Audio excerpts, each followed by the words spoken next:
So, what if the real key to understanding figures like Donald Trump and Jeffrey Epstein isn't buried in today's headlines, but in a script written thousands of years ago? We're about to dive into a really powerful argument that to truly grasp modern power, you have to see it through an ancient biblical framework.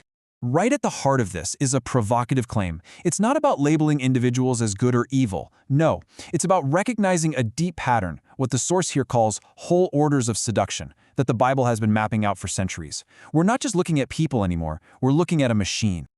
All right, so here's our game plan. First, we're going to define what this biblical frame actually is. Then, we'll trace the master sequence of power it supposedly reveals. And finally, we'll go all the way back to the beginning to look at two huge moments, the rise of a ruler named Nimrod and the building of the Tower of Babel. So what on earth does it mean to use the Bible as a grammar for our world today? Well, think of it like this. The idea is that Scripture doesn't just hand us a list of moral do's and don'ts. It actually gives us the underlying rules, the structure, for how power really truly operates both back then and right now. And this scriptural grammar, it's not just about religion. It forces you to see how things like Hollywood glamour, Wall Street finance, the media, and all the backroom secrets, they aren't separate things. They're all organs of a single historical body, all moving together as one. And this is where the framework gets really sharp. It paints Trump and Epstein as two sides of the very same coin. See, Trump is the absolute master of the visible world, the spectacle, the image, the public stage. But Epstein, he operated in the hidden world, the secret channels of access, favors, and leverage that actually fuel all that glamour. One is the stage, and the other is the machinery running everything backstage. This is where we zoom out from the individual scandals to a massive civilizational question. What kind of world are we actually building when money, media, technology, and desire all melt into one single seamless system? What kind of power crawls out of that fusion? Now, this system didn't just pop up out of nowhere. The source argues that the Bible actually lays out a very specific developmental order, a master sequence that shows how this machine of power puts itself together piece by piece across all of human history. And here it is. This is the sequence. It kicks off with a single, powerful guy, Nimrod, the great consolidator. His drive to build leads straight to Babel, the first massive project of centralization. That project grows up and becomes Babylon, a glittering city of commerce and spectacle. Power then evolves into the form of devouring beasts, which eventually get focused through a single interface, the little horn. And the whole thing culminates in the mark, a total system of economic control. The key is that each stage has to happen before the next one can begin. So you can think about the whole arc like this. It starts with the bare bones, the raw infrastructure of unity. On top of that skeleton, it grows the flesh, a whole culture of glamorous spectacle. And then finally, it shows its teeth, a final phase of just devouring concentration and total control. Okay, to really get this sequence, we have to go back to the very beginning. And that brings us to the origin point, a man named Nimrod, the archetype of the imperial builder. The Bible itself kind of puts a spotlight on him. He's not just another name in a long family tree. The text introduces him as a pivotal figure, someone who became a mighty warrior, a totally new kind of power that emerged on the earth after the flood. Now, that phrase, mighty hunter, that's the key.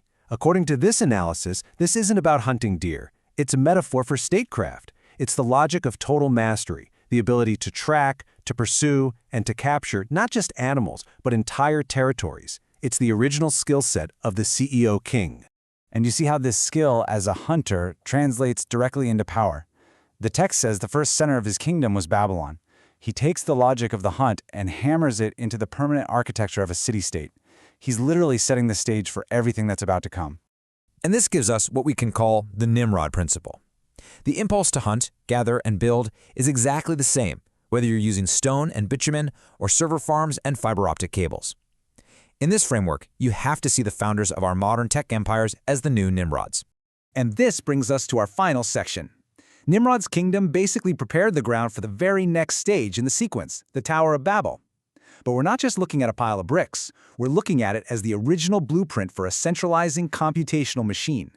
The story in Genesis kicks off with this absolutely critical precondition, total symbolic unity. One language, one common speech.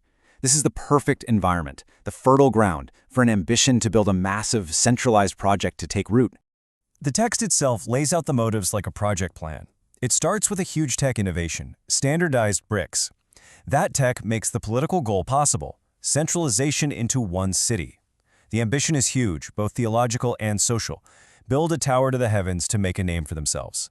And the fear driving the whole thing? The terror of being scattered. And here's where the parallel between ancient Babel and modern computerization just clicks. One language? Today, that's a machine-readable field. Brick instead of stone? That's the ancient version of standardized protocols. And the goal of making a name for themselves and preventing dispersion? Well, that's achieved through what we call platform architecture and centralized administration. It's the same logic.